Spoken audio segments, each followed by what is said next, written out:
You think Jesus can do anything right here in Las Vegas, Sin City? I believe that what God is doing is He's creating an eternal testimony.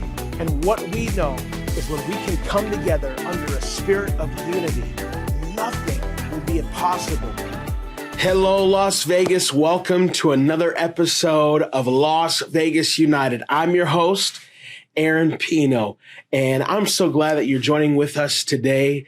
Wherever you're watching from, maybe you're watching on Keen 17 over the air television, or maybe you're watching this on YouTube or Facebook, or maybe you're even listening to this on iTunes or Spotify. Wherever you're getting this, I just want to say thank you so much for joining us on this week's episode. You know, right here at Las Vegas United, we are partnering with God to create an eternal testimony of His goodness, mercy, and power right here in our very own backyard. Amen. And so we're bringing on different community leaders, spiritual leaders, business people who are doing amazing things for the kingdom of heaven right here in Las Vegas. And today I have a special guest with us, my friend Alysa Plummer. Alysa, thanks for being on today. Thank you for having me. Yeah, I'm so glad to have you. Yeah, me too. Me too. I'm excited too. I'm glad to have you on. Before we get into letting everyone know what it is that you do here in Vegas and how they can be a part, tell everyone a little bit more about yourself, your name, how long you've been in Vegas, all that good stuff. Well, I moved here when I was 8 years old.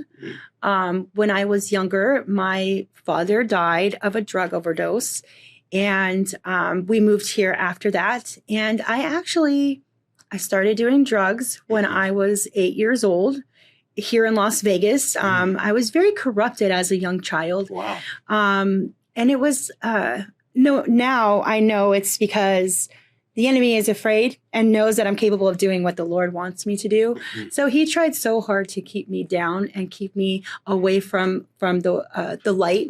Mm-hmm. By the time I was 13, I ended up actually shooting myself in the leg, and I went to a place called Caliente Youth Center. It was an accident. It was an accident. I was playing with guns and that happened. But I went to Caliente Youth Center, and I learned that drugs are bad. It was the first time, you know? And so at that point, I started getting to know who God was, and I really fell in love with Him.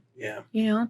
And by the time I came out, and I was all for God. I was doing what He wanted me to do. And then I hurt my back. Mm-hmm. I hurt my back very badly. And I ended up actually on a whole different kind of addiction of pills, because the doctors just kept throwing them at me. And by the time I was 29 years old, I was taking about 30 pills a day. Wow. And I was so messed up in my head. I was spending like $1,200 a month on them. And then by the time that was all done, I had a whole week and I had no money. I had no pills. So I would do the harder stuff so I wouldn't withdraw. And then of course that went on for about 15 years. And then I had my son, Preston. So now I had a kid and an addiction. And so I actually went a few years after my son was born, and my son's father died and overdosed. Wow. He overdosed in front of my son, and I knew that if I didn't stop, then my son was going to see me die too. And I didn't want that. I didn't want that for him. There was a whole chain now. My son's father overdosed. My dad overdosed. And I had to stop. Yeah. So I remember standing inside of my kitchen, and I was in so much pain because I had finally put the drugs down, and I could feel it. I wasn't masking the pain anymore. Yeah. So I had this shooting pain going down my leg, and I was crying out. I was like, how am I supposed to take care of my son like this? And I remember going to bed and waking up the next morning, and I had no pain. Wow. I had no pills. I had no drugs. And I had no pain. And it was the first time in over 15 years that happened. And I knew that God had healed me. And this was a chronic pain, like shooting down my leg. It was never a second of the day that I didn't have shooting pain going down my legs. So this was a miracle. He healed me. And I knew that I had to had to do something, but he didn't take away my addiction. So now I had no excuse. And so I just fought it. Every day, like when you have an addiction, it's right there. It's right at the top of your head, and you got to have it, and you'll do whatever it takes to get it. And I fought it. And it was so funny because now I kept finding it on the ground. And I'm just like, so the enemy just kept putting it in my way. Like the whole time I was getting high, never once did I find any drugs for, you know what I'm saying? Yeah. And since then I've found three different occasions. I found weed, I found coke, I found pills, I found, you know what I'm saying? And I'm just like, and it was funny because like I would rip it up and I'd throw it in the trash can. And you better try harder than that because it's not gonna work. I'm not gonna give in. Yeah. And the last time I put a pipe in my mouth was September 27th of 2018. Come on, that's awesome. And I haven't looked back, and I don't miss it.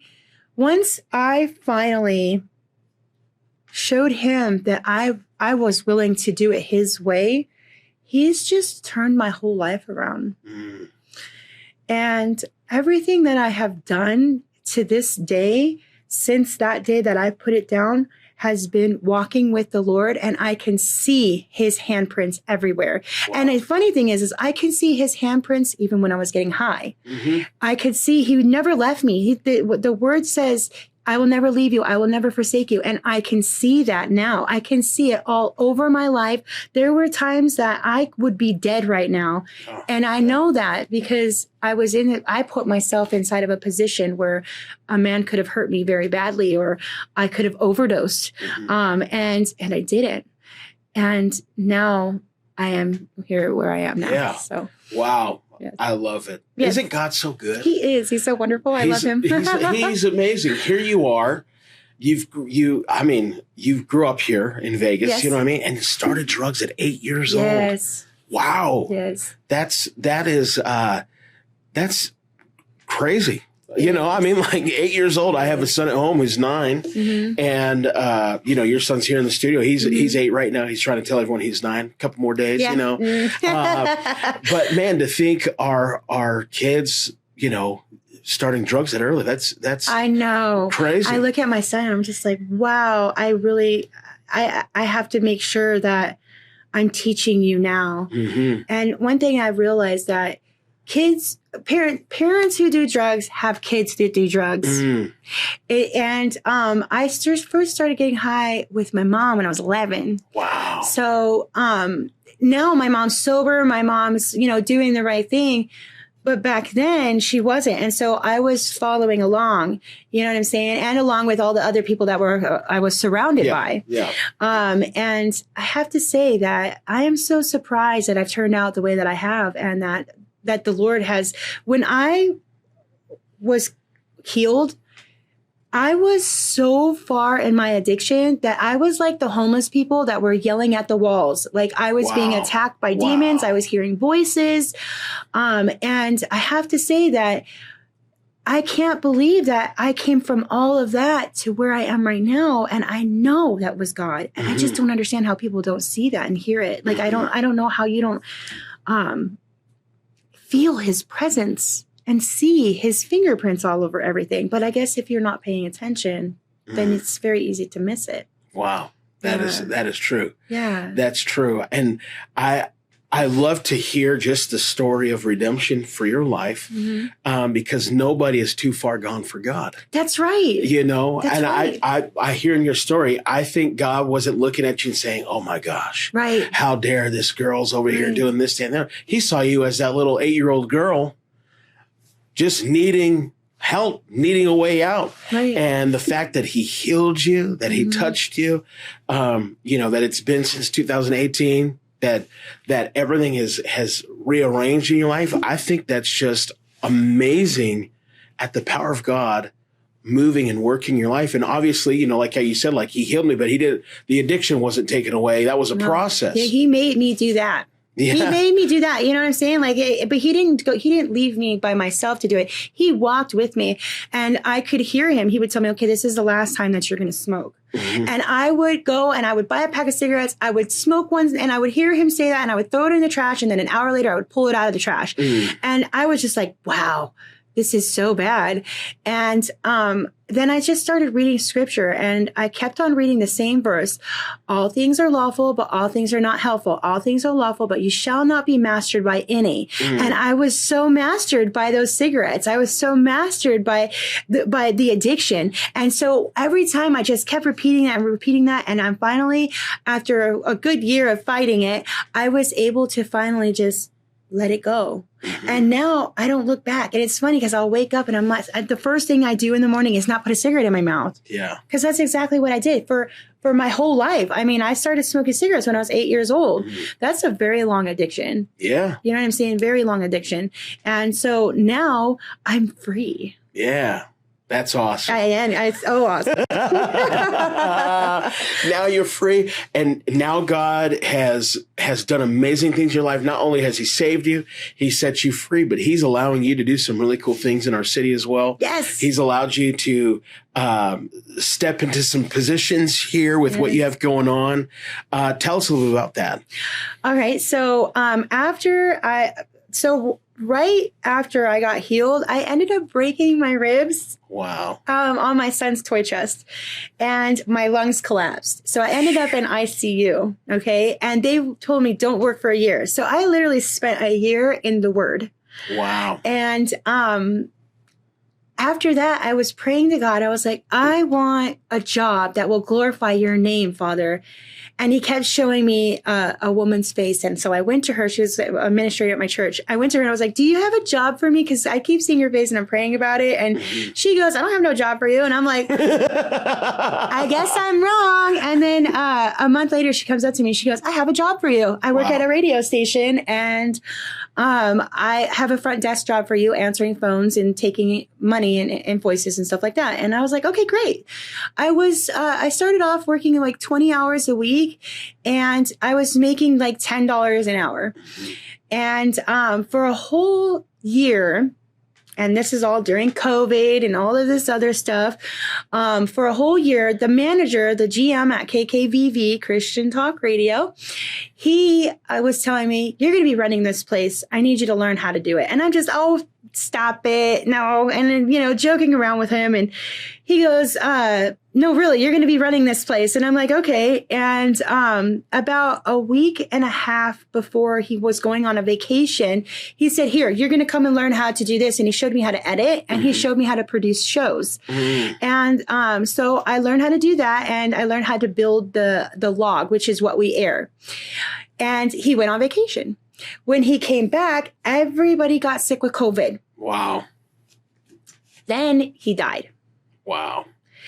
And while on his deathbed, he sent a message to the owners and said, oh, I want you to make Alysa the GM. And the owners did. Wow. Yes. So I went from the front desk girl to running the radio station. I went in front of everybody, and I know that was the Lord. Mm-hmm. He says, if you delight yourself in the Lord, he will give you the desires of your heart, right? This wasn't even a desire of my heart. I never thought about doing this.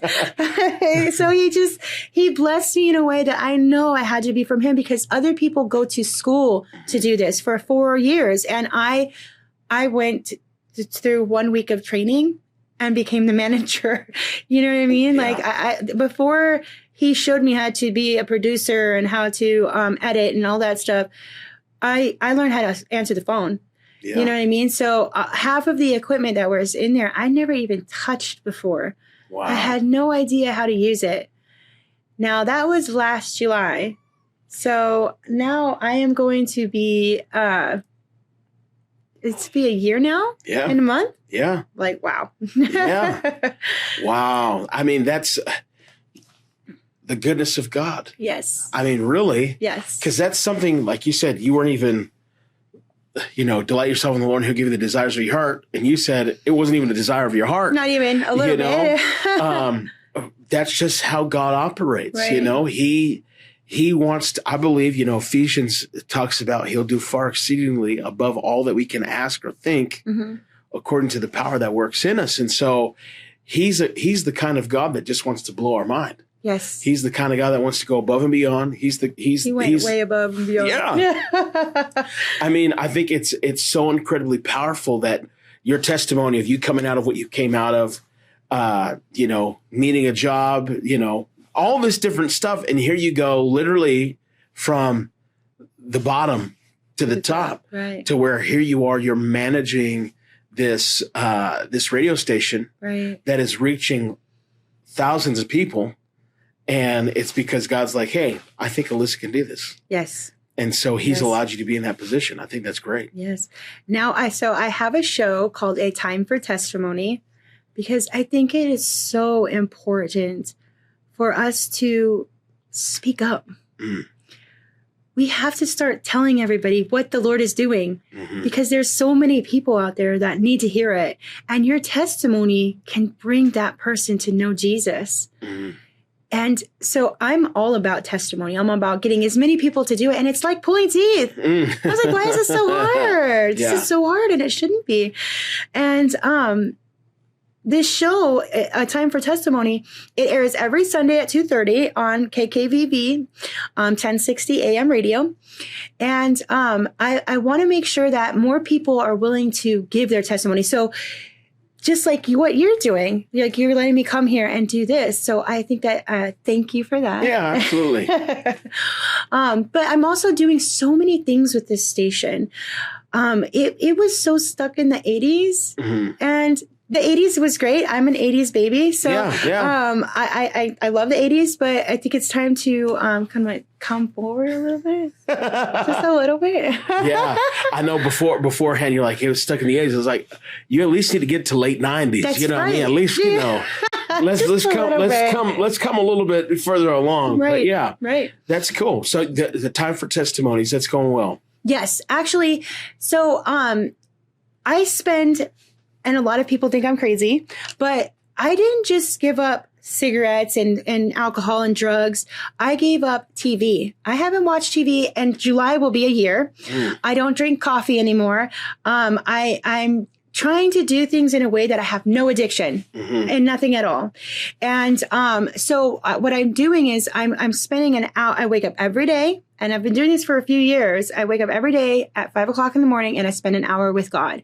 He says to give him our first fruits, right? So what I'm doing is I'm giving him the first fruits of my day every single day. And I'm trying to just know him, get to know him, because that's what he wants. He wants to have that relationship. He wants us to come together with him and bond with him. And I have to tell you that I'm so happy that I'm doing it, because I'm so close to him. I can hear his voice. I want others to hear his voice. A lot of people say they can't hear his audible voice. And I'm telling you, you can. If you spend that time with him, you can. And it's very faint, and but I can hear it. He tells me things like, he tells me I'm precious and I'm dearly loved, that I'm his child, that he loves me. You know what I'm saying? Like, I want others to hear that. Like you deserve to hear that. Everybody deserves to hear that. And it says in the word that he wants people who are going to worship him in spirit and in truth. And what that truly means is you're genuine, you're real. You really want to know him. You really love him. You really are giving him worship in your whole spirit. Your soul is worshiping and yearning for him. So I try to incorporate that in my show, and I spend the time that I'm reading in the morning, and I bring that out on A Time for Testimony. Wow. I would love to bring more people on there, but since it's so hard, I kind of started teaching. So yeah, there you go. So with you spending that time in the morning with the Lord and him speaking to you, isn't it the greatest whenever he just tells you like, hey, good job. It's like, hey, he's hugging I love you. Yeah, it's incredible. Yes. I mean, it's not like you need, obviously God speaks to us through the word of God as well. And it's not like you need God to like every morning give you some life-changing, altering word like, I want you to move to Timbuktu and preach that, you don't need that. But I mean, whenever you spend time with the Lord and he just whispers to you like, hey, I really like you. Hey, you make me happy. Mm-hmm. Hey, I want, and like you're saying, like I've heard him speak those things to me as well. And it just does something for my inner person, for my inner man, where I just feel like, yes. It just reinforces the identity of who he's called us to be as his children. Yes. So what would you say to somebody who right now, who's listening to this, who's heard your testimony of addiction, coming through addiction, and now you've gotten to this place where God's entrusted you to and has asked you to steward this radio station, and now you're spending time with the Lord and you're hearing him and you're just feeling like one with him. What would you say to that person to help them along? Maybe they're in the midst of an addiction right now. What would you speak to them? You're not alone. Yeah. You're not alone. And the Lord is there. He wants you to reach out to him. Ask him to help you. Just remember that you're not too far gone. It doesn't matter what you've done or where you've been. If you truly, truly, truly want to get out of your addiction, all you have to do is turn to him. Give your life to him fully. You can't do it halfway. You have to do it fully, 100%. Because if you got one foot on one side and one foot on the other side and you're playing both sides of the card, you're going to get burned. As long as you continue to keep playing with fire, you're going to eventually get burned. The enemy wants you to play in his sandbox. You don't have to be in his sandbox. You can get out of it. And I think that's the difference is when you're in the middle of it, you're always like, what's going on? What's wrong with me? Why do all these bad things keep happening? And it's probably because you're causing it. You're causing your own self-destruction. And that's what I always pray about. I'm like, thank you, Lord, for saving me from my own self-destruction. Because I was on the road to death. And that's what the word says too. It says there's a sin that leads to death and there's a sin that doesn't lead to death. Well, the addictions, that's a sin that leads to death. If you don't believe me, ask my son's father, because he's dead. Ask my dad. He's dead. There's no coming back from that. Yeah. You know what I mean? And I don't know where they were with the Lord. And that's the saddest part about it. Yeah. You know what I mean? Yeah. But the great thing about it is while people are breathing, there's still hope for them. Exactly. And while they're still even listening to this right now, God is saying, hey, come on, just come on. Right. It doesn't matter what state you're in, just come to me. Right. And God doesn't want us to be perfect. Right. Whenever we come to him, he's not saying, all right, Aaron, you need to clean your act up completely before you come to me. He's just saying, come, come. And when we come to him, he's going to rearrange things in our life. He's going to free us. He's going to allow the addictions to fall to the wayside. He's going to allow the right connections and people to come around. So that way, ultimately, we can fulfill our purpose in our life. Amen. And I think your testimony is a prime example of the goodness of God, the power of God. And whoever's listening to this, that could be their testimony too. But they, like how you said, they just need to turn to him. Right. That's incredible. So we're running out of time here. So if people want to get involved and connect with what you have going on, what's the best way for them to do that? Well, you can call KKVV. It's 702-731-5588. You can also go to our website, kkvv.com. You can listen to the streaming. You can now watch the archive videos. You can also donate there. There's a button called the sponsorship. What I'm wanting to do is I want to set up sponsorship for the locals and have people help them out to stay on our station and help spreading the good news of the gospel. Yeah, that's awesome. Yes. Great. I think what you're doing is outstanding. Thank you. You know, you helped us promote our Easter event that we had earlier this year. Yes, and that was awesome. That was awesome. You were down on the field with us. Yes. You know, we had thousands of people out, and you helped us get the word out on that. So I just want to say thank you for that. You're welcome. Thank you for your yes here in Vegas. Thank you for getting connected and wanting to, your heart's the same as mine, just unite the body of Christ. And so I'm really, really grateful and thankful that you're here in Vegas. I'm glad we're on the same team. Yes, me Is too. that cool? Yes. Yeah, awesome. Thanks for being on the show today, too. Thank you. Yeah, Thank absolutely. you. Hey, listen, I want to take a moment and thank you for joining in and listening to this week's podcast, whether you're watching on Keen 17, YouTube, Facebook, streaming this on iTunes or Spotify, I want to say personally, from the bottom of my heart, thank you, thank you, thank you. But I want to ask you, who do you think we should have on the show? Maybe you have a minister. Maybe you have a business person. Maybe you have a community engagement person who you think would be a great guest. Email us. We'll throw the email down below. Email us and let us know who you think we should reach out to and bring on the show. Because the reality is there's many people here in Las Vegas that are doing amazing things for the kingdom of heaven. So let us know who that is. And I just want to say thanks for watching. Wherever you're watching from, maybe King 17 over the air, DVR, our show. If you're watching on Facebook, Instagram, Spotify, wherever you're getting this, hit the like and subscribe button. And we will see you next time right here on Las Vegas United. God bless you.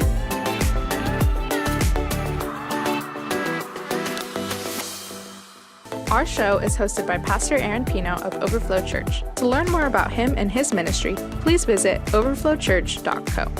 The guest this week is Alysa Plummer of KKVV Christian Talk Radio.